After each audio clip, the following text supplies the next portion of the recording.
man overhovedet er i gang, så kan man godt komme til at ligge sig på sofaen i stedet for. Men der har du bare hele tiden tilgængeligheden lige foran dig. Og selvom du så skulle have en time på en café i stedet for, så kan du også sidde der og gøre det. Selvom du kan slæbe din computer med eller. Det er jo ikke noget, man planlægger på en dag. Altså det er jo noget. Og så ringer folk tilbage lige pludselig. Så sidder man i toget eller noget. Altså. Og så har man bare altid telefonen i gården.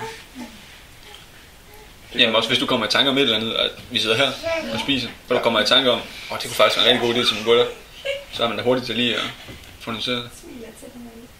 Må den koste noget så, eller skal den være gratis for at indhente apps? Jeg synes ikke, den behøver at være gratis. Nej, det synes jeg heller ikke. Nej, det kommer an på beløbet. Altså, hvis hvad erfaring er for, hvad jeg betaler for apps, så er sådan uskyldige beløb, 50-60 kroner og sådan noget, det har ingen problemer med at betale for apps. Nej, men det hvis jeg ved, at jeg får noget, jamen hvis jeg ved, at jeg får noget, jeg gerne vil have, fordi jeg betaler, så vil jeg gerne betale for det. Så synes jeg også, det er med de apps der, altså, dem der koster noget, det er også dem, der er noget værd. Altså, de der gratis, nogle de er sjove de første 5 minutter, og så kan man ikke rigtig bruge dem til noget efterfølgende. Altså, det. Nej, men man har jo også tit den måde apps bygger op på. Nu har du muligheden for at få en gratis version, som er sådan low budget, som er det allermest nødvendige. Så har du muligheden for at tilkøbe dig forskellige ting. Det vil også være en mulighed, fordi hvis du så kun lige skal lede efter 3 bestemte ting, så kan du måske klare dig med den gratis version. Men hvis du så tænker, okay, jeg skal have noget mere end det, så kan man jo betale sig for det. Det kunne også være en måde at gøre det på, altså at lave en gratis version, og så hvis du så skal se noget inspirationsvideo, eller. Det er der meget mere selv i. Ja, et eller andet, så kan man betale sig til det. Altså, for jeg tror også, der er mange, som du siger, som nok kun lige skal bruge de her 3 ting. Fænger er det nu med det der flot? Eller. Ja, bare for at vække deres interesse, synes jeg, det er oplagt at have et eller andet, man ikke skulle betale for. Så man har mulighed for at komme ind og se, hvad kan jeg, hvis jeg betaler 6 kroner, så har jeg mulighed for det her. Hvis jeg betaler 60 kroner, så får jeg hele pakken. Eller. Men så bare sådan noget gratis udstillingsvindue, tænker jeg. Men sådan en applikation, hvor vigtigt er det så for jer, at den er på dansk? Det tror jeg er vigtigt. Ja, det tror jeg også. Det vil det være for mig. Ja. Altså engelsk skulle jeg godt klare mig med, men hvis vi går ud i alt muligt tredjesprog, det går heller ikke ud fra, at vi gør, men det vil jeg ikke kunne. Jeg tror også, engelsk vil blive for uoverskueligt. Ja, jeg vil miste opmærksomheden eller koncentrationen. Jeg tror også, traditionerne på dansk er jo anderledes i forhold til i andre lande, ikke? Altså, så hvis den kan være dansk, så er det også de danske traditioner og sådan noget, og så er man sikker på, at det er det, man selv skal gå efter, altså. Ja, man skal. Men dansk rammer du også bredere, fordi der vil helt sikkert være nogen, der står på engelsk. Der vil også være nogle danskere, som har enormt svært ved engelsk, som måske vil slå af til deres afråd. Og så tænker jeg også at lære brudevalsen på engelsk. Det er jo nok svært nok på dansk, altså have den på engelsk. Det vil måske besværliggøre situationen lidt mere. Det vil det i hvert fald for mig. Altså, så er det rent lavpraktisk økonomi, eller økonomisk spørgsmål. Jeg vil heller ikke betale for den, hvis den var på engelsk, tror jeg. Fordi jeg ikke vil være sikker på, hvad jeg fik. Men på dansk vil jeg være langt mere tilbøjelig til at betale for det.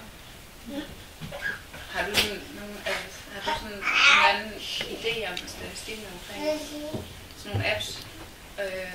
Altså, om folk boykotter det lidt, når det koster noget? Ja, 73% downloader kun apps, der er gratis.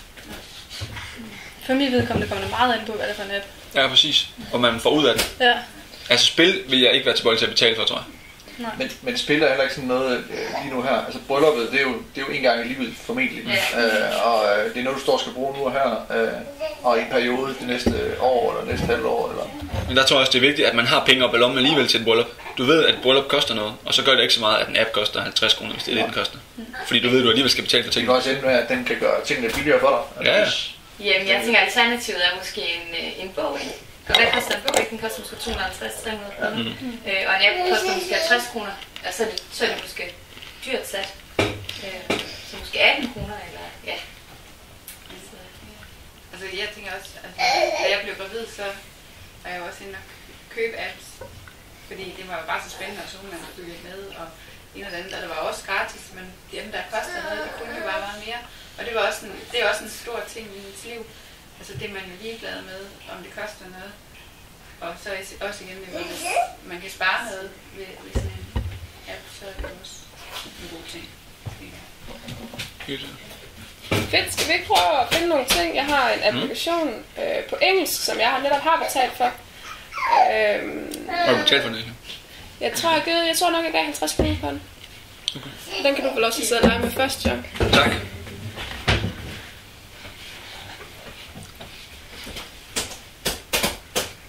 Jeg tror ikke, det er hjemme, men... Det er da ret nok, der lige er sådan en mulighed, at man kan se den tælle ned. Our wedding is in 26 days. Hvis nu man skulle have glemt det, så er det meget. Nå, okay, ja. Og det her, det er en dansk hjemmeside. Den ene. Der kommer lige nogle flere, der skal se bagefter. Jeg kan bare lige sidde og lege lidt. Ja, vil du få lov til at se lidt? Ja. Jeg kan godt finde. Godt. Men det er meget smart, den nedtællingsfunktion, hvis man så kunne kombinere det med, at det er en god idé at begynde at planlægge det her nu. Ja, sådan en pop-up ting. Ja. Har du husket at tænke på? Ja. Jeg tror, det vil være rigtig godt for sådan nogen som mig. Eller Ja, og så for er jeg mænd. rimelig uorganiseret. Ja, mænd generelt, de skal have påmindelser, og de skal have dem ind en gang. Og det er her på siden, man ligger... Nå, Malte. Prøv at komme herover. Sig, du kommer Kasper ind og se månen. Ja. Wedding planning, så er den anden, og så... Hvor er den? Det tror jeg, I bare må se. Hvor er månen henne? Det er 3 forskellige sider. Altså, den her... Ja, det er en dansk med artikler, og så er der en dansk med TV, og så er der en udenlandsk med Pokémon. Men ja, den her, den er meget uoverskuelig, synes jeg. Skal jeg tage hende op?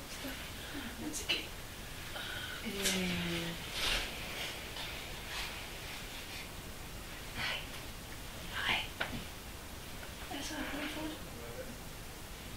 Du er længere ved det. Jeg synes, det er rigtig så. Det er sjovt. Den var væk. Jeg håber, hun er lige til at ligge over i sengen, når vi kommer. Ja. Skal vi prøve at se den næste, synes jeg? Så var den anden fin, jeg fangede i farven.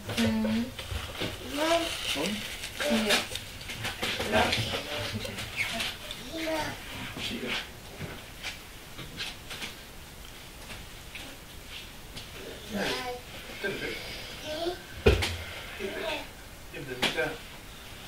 Deroppe et sted, tror jeg. Der er selvfølgelig, altså den er lidt kedelig i layouten, men... Nej, det er smart. Den der, hvor man skriver sin udgift ind. Som det er nærmest en slags lommeregner.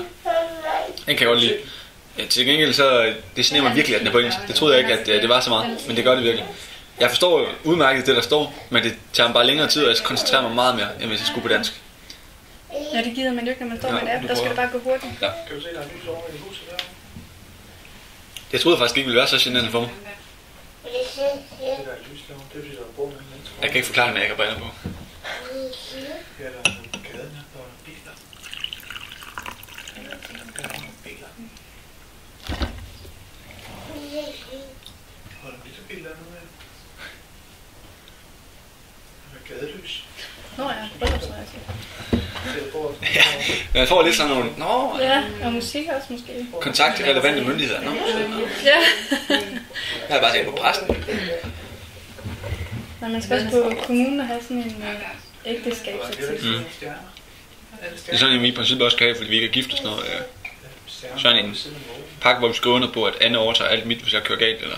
Nå, okay. Det skulle bare være 3 gange så besværligt, når man ikke er gift. Mine fætter fik det gjort. Og så skal de vente og sygesikring og kørekort og hele. Det kommer til at koste mange penge på dem. Hvorfor skal det det? Fordi de ikke var gift. Så hun ville have hans navn.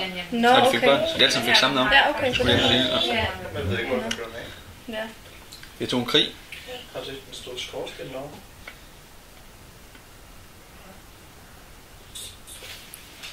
Så laver de øl. Jeg vil sige, hvor du bor med. Så de 3 første faneblad. Altid ej. Så er det det.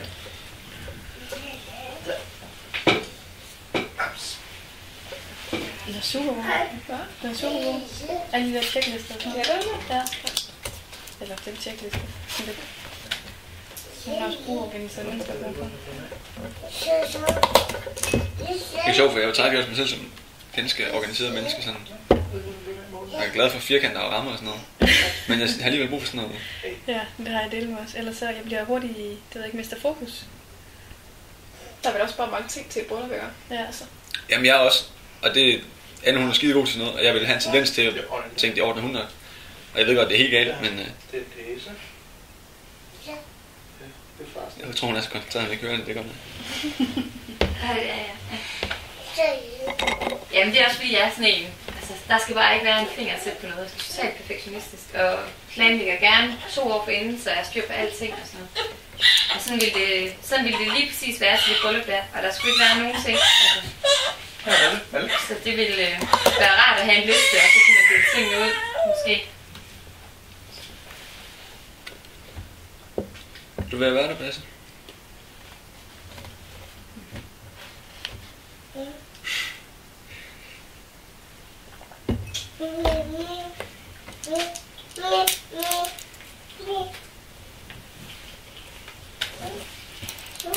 Hvor var det, om så til klokken 10 i morgen? Jeg kan ikke sige det. Du kommer til at forstørre det. Hold godt nok. Hej. Hej.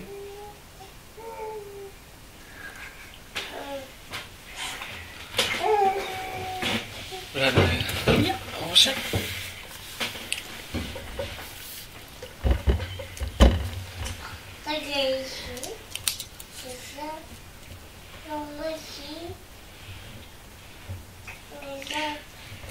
Har du overvejet sådan noget,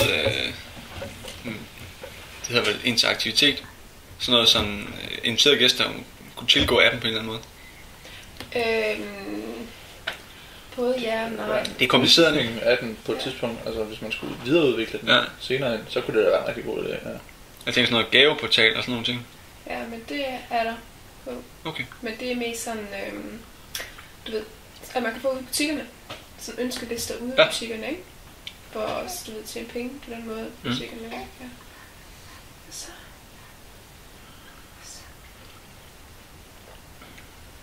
Har du set det, Marie? Jeg kan meget godt lide den der gavesiden der. Det kan jeg godt lide. Altså, om det så skulle være en ønskeliste, man skulle lægge ind, eller bare inspiration til gaver. Det tror jeg er givet. Men hvis vi skal starte med den der app, den engelske app, hvad er så godt og skidt ved den? Checklisterne er fede. Jeg synes det der med budget. Ja, det er helt genialt. Det synes jeg også. Du får hurtigt et overblik over, hvad man har brugt, og hvad der er tilbage. Ja, det er jo lynhurtigt at skrive ind. Bryllupskagen koster det og det, og så danser et overblik. Og så synes jeg bare, det er fint, det der med, at der på forsiden står, hvor mange dage der er til. Det gør der også bare, altså det gør den da også sådan lidt hyggeligt. Ja, det er da ingen tvivl. Men det, som jeg sagde før, det generer mig helt vildt det på engelsk. Er der noget, I savner i det? Noget, jeg tænker, at det kunne I egentlig godt bruge? Jeg tror ikke, jeg har sådan nogle gaver liste. Eller... Men jeg synes... Altså, jeg tænker, at hvis man udviklede sådan en app på dansk, så tænker jeg, at inden under kategorien gaver og gaveønsker, der skulle kunne man lægge nogle links ind til sider på nettet, hvor man kunne få inspiration til sin ønskeliste for eksempel. Så man kunne komme direkte videre. Og så skulle man kunne trykke på dem inde på de hjemmesider på en eller anden måde, kopiere dem eller trykke på dem, og så kommer de direkte ind i en ønskeliste inde på appen. Det kunne være smart, synes jeg.